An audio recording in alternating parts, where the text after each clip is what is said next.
कोई देनी डब हो जाता नहीं दागई गुलाल बाग जब हो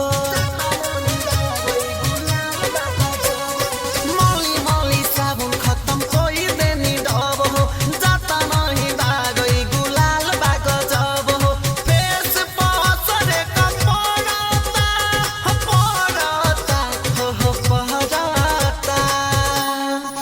रंग में कहा दो फेट के मललस हमरा गोलिया हलस लस कहता रंग में कहा दो फेट के मललस हमरा गोलिया हलस लस कहता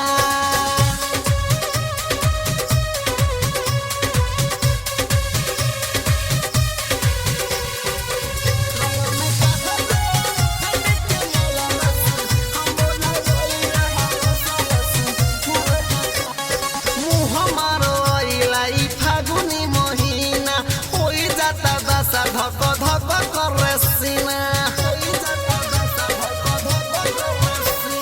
मुँह मारो अइलाई फागुनी महीना होई जाता दासा धक धक करे सीना अन्न सुकर न खुशी बढ़ता